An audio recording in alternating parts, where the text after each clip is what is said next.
Hello and welcome to another episode. So a quick announcement before we dive right in. So I had that big announcement episode where I kind of announced how I'm now doing the kind of bonus slash exclusive episode feed where essentially I'm going to include my main episodes on this regular feed here where you might be listening to, and then I'm going to add a section to that episode each week. And to get access to that full version, I guess you could call it, of that episode, you just need to join the exclusive episode feed. But otherwise, the episode still will be coming through here. But yeah, if you just email me with any questions or contact me, but check out the links below. You can find all you need to. And also for more details on that stuff, check out that episode just because I don't want to dive into each episode. It looks like it's kind of annoying. So if you're curious about that and helping support the show in that way, in more tangible ways like such, check out that big announcement episode or just check out the links below. But as always, I appreciate your support for listening. Just listening to my podcast means a lot to me, and I just love knowing that people find joy in listening to my stuff and find it thought-provoking and all that stuff. And yeah, you can also share with your friends, leave a review on iTunes, or I guess it's not even called iTunes anymore. Leave a review on Apple Podcasts, all that good stuff. But yeah, to this week's episode, we're going to be talking about religion, conspiracy theories, mental health around psychedelics. Because I was thinking a lot about religion, conspiracy theories, and mental health around psychedelics this past week. And somehow I see them all kind of relating in a wild way, I guess. But you should know me by now. I see them relating by now, because all these topics relate to the mind, the health of our psyche, and consciousness. So the first, I guess we need the intro. I am just blanking today. Let's enter the labyrinth.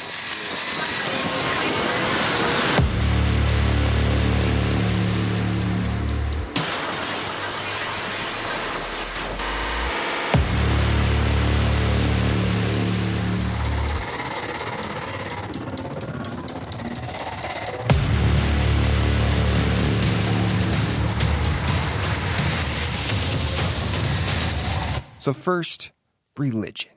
For one, an organized religion, and as always, I relate most to Christianity because I grew up Catholic. Let's talk religion. For one, religion, I've had countless encounters in my life with religious people. I used to be that asshole that would take pride in telling them, how loony their beliefs are.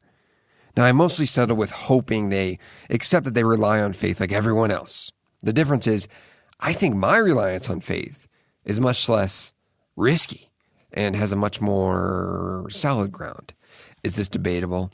Absolutely. But what isn't debatable? But I also enjoy defending my positions. However, I'm fine with them believing what the fuck they want, unless they start forcing their beliefs upon other people. And I'm not naive here. This shouldn't be surprising response, nor is it any way unique. I see it as a basic decency and respect thing, and it's a common response you get as a rebuttal in these types of conversations.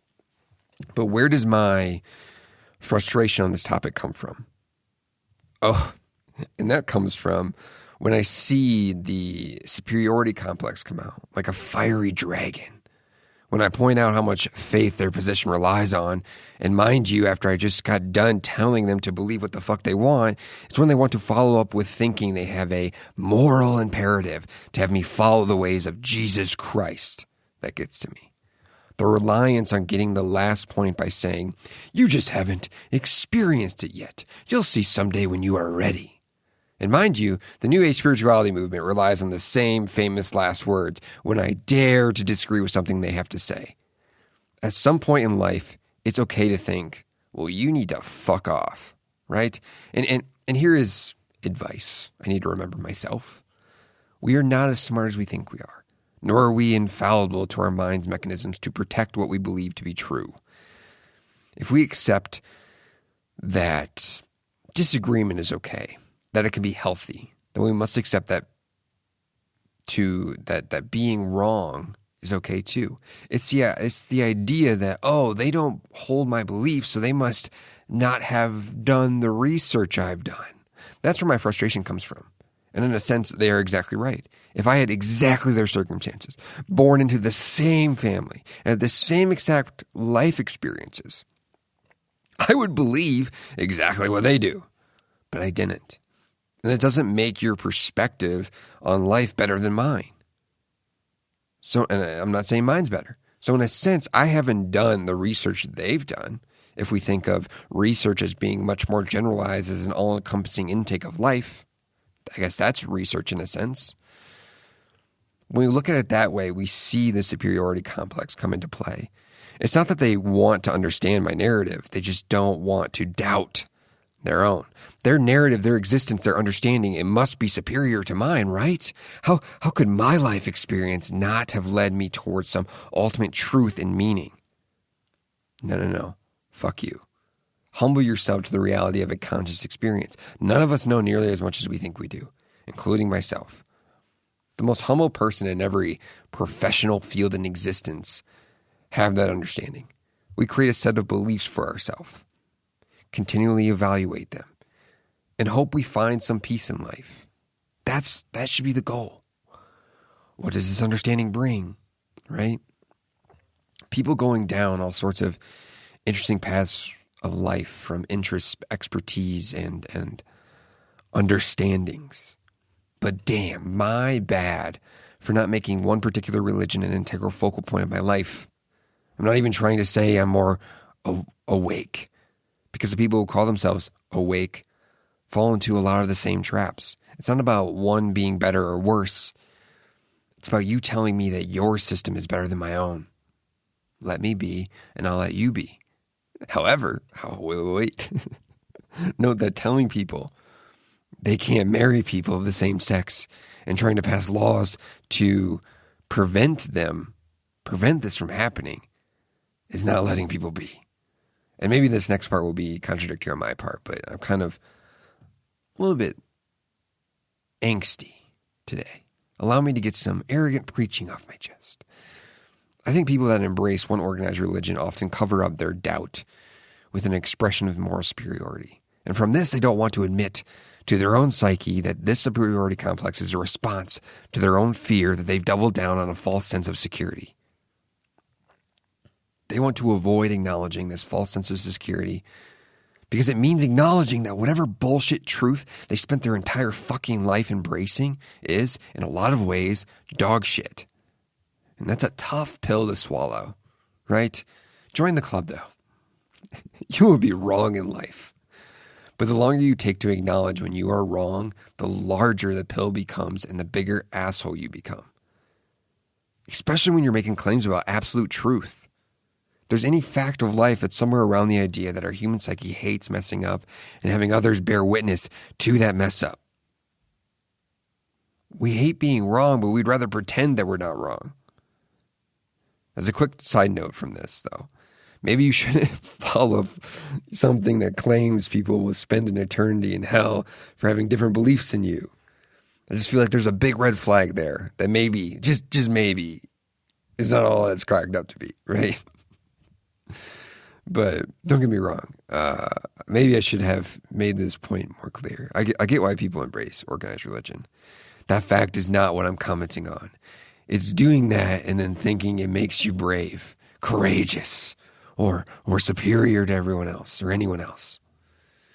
Stop telling yourself that you've uncovered some special golden nugget of knowledge that every human in the world must see. What happened is you got sick of the game of discovery, of doubt, and of wonder, so you fell in line with an established past. Again, that's fine. I get it, to an extent. But let's not pretend you've done anything special, right? My meaning-making mechanism that is often considered an expression of spirituality doesn't have to take away from your current form of organized faith that relies on old traditions. It's that simple. And when religious people start thinking it does, that's when the religious asshole is born, which often transforms into a religious superiority complex. It's when this occurs that we have a problem. I also know some Christians might be reading this and saying, or listening to this and saying, no, I'm the humble one. They will say they've embraced their faith. out of humility. As before, they were an arrogant mess, but no, not now.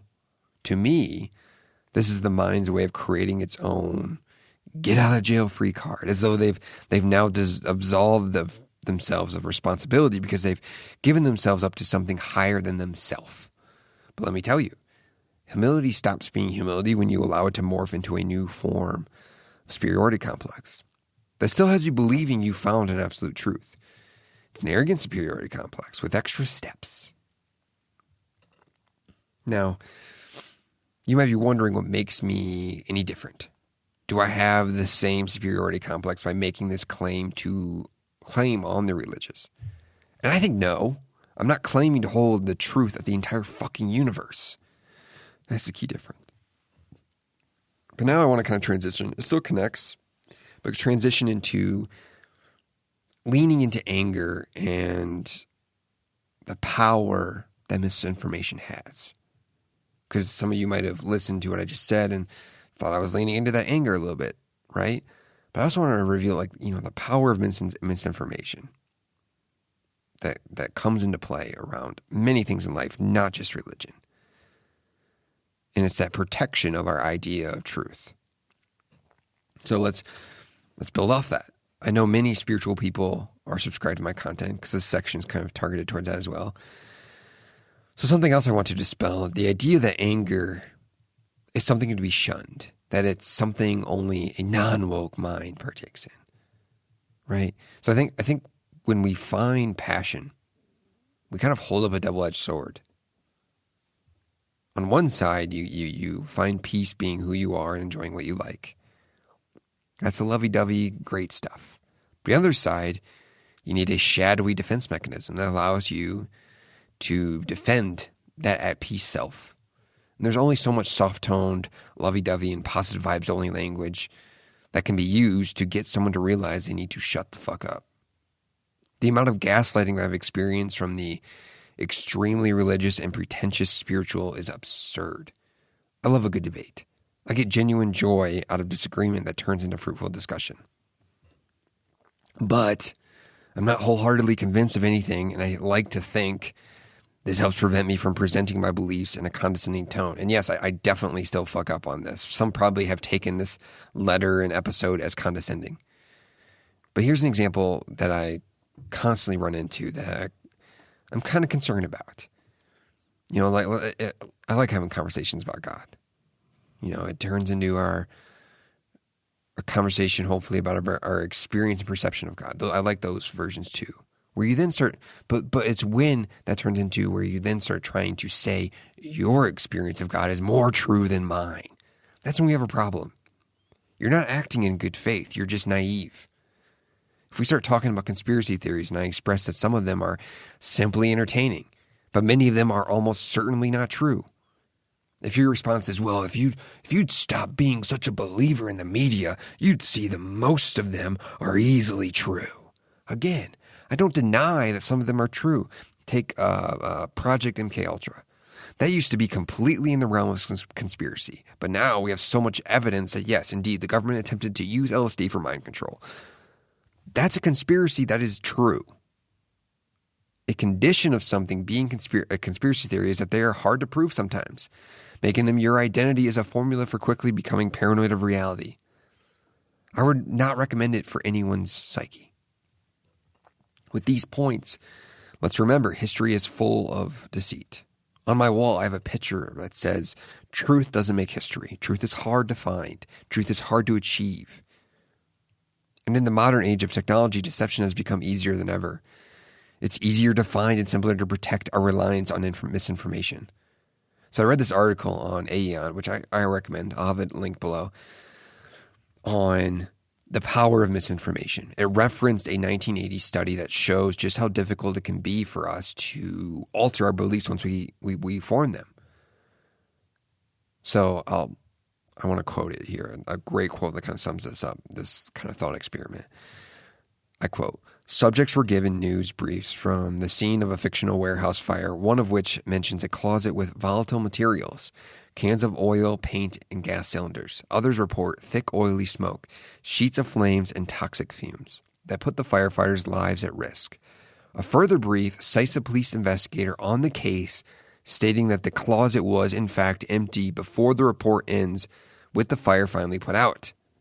So having read the briefs, subjects had to answer a series of questions meant to probe their grasp of the correction made by the police investigator. It seems a simple test, yet across multitude of studies, people repeatedly fail it. In one experiment, as many as 90% of the subjects linked the fire's toxic nature or intensity to the cans of oil, paint, and gas cylinders, despite none being found in the closet. And more surprisingly, when asked directly, most of these participants readily acknowledged the empty closet. Researchers have reported similar results many times, including using blatantly direct retractions. There were no cans of paint or gas cylinders. That's an example. Yet no matter how clear the correction, typically more than half of the subjects' references to the original misinformation persist. Something, close quote, something as just not controversial as that, right? It's just a fire. And the police and firefighters make a statement re-clarifying how it happened, dispelling a rumor, but still people relied on the initial statement, that first statement that they took as true, because it was the truth. They took it as true. They had reason to trust it. More than half did that. That is crazy to me. No wonder people don't want to stop wholeheartedly believing in an obviously false conspiracy, such as the world being flat, or a religion that relies on extremely shaky historical accounts. And I'll get into why I think that is, because it's not immediately obvious, because why don't they trust, that the earth isn't flat? They had something that made them distrust, so now they're relying on trusting the distrust. And I'll get into that. So the study found that even when new information is provided for a case of how a fire is started, that clearly debunks the previous understanding of how that fire started, we still want to cling to it. The truth. We know it's false, though, and we cannot completely expunge it from our psyche because we trusted the original statement. Essentially, the consumption of false information continually affects our thoughts, judgments, and beliefs. That's the point. And Professor of Political Science, Jason, I'm going to try to pronounce his last name correctly, Reffler, he brought up an interesting point about why we trust that misinformation even after knowing it's wrong. It's because, as humans, we know society was formed by developing communication mechanisms. However, a foundational part of that communication is the trust in the people we interact with. So essentially, our trust of misinformation comes from our default state of wanting to trust the initial information we receive. We are given that, right? We are given by hoping what we are consuming was given in good faith. So what happens when that good faith is taken away, though? So once trust is given, we want to continue that trust. On the flip side, once we mistrust information, we want to continue that distrust. And I think that's the key point. Continuing the distrust. Thus, this is where my fascination with this idea comes in. How often is it the case that a conspiracy theorist that has made their entire identity exploring them a believer also in most conspiracy theories? How often is that the case? A lot. So at some point, they became conspiracy theorists, became distrusting of what many call mainstream media. But we are humans. We want to trust. So they must find a new place to insert that good faith. This is where the conspiracy theory rabbit holes come into play. They begin trusting those sources instead. They become too dazed by traditional media. The distrust is formed and placed elsewhere else. So anything that goes against the established norm becomes the thing to be trusted. Anything that is part of the established norm must be distrusted. And I'm saying all this acknowledging that my mind is susceptible to this as well. I've just become fascinated with how powerful groupthink can be on our minds. And that's kind of my point. Once we create that distrust, we become trusting of the distrust. We lean into the distrust, and I'm fascinated. And it's no wonder. And the internet makes it easy to lean into that distrust. But that concludes the main episode feed for this episode. If you'd like the exclusive episode, which is going to include Beware the Psychedelic Dragon, check out the link below on the Substack, and you will get access to that. You'll get an RSS feed, or you can also read the written version I create of the exclusive episode. And I only do that for the exclusive episode as well. So another little bonus item. But as always, I appreciate you for listening, and get the fuck out of my labyrinth.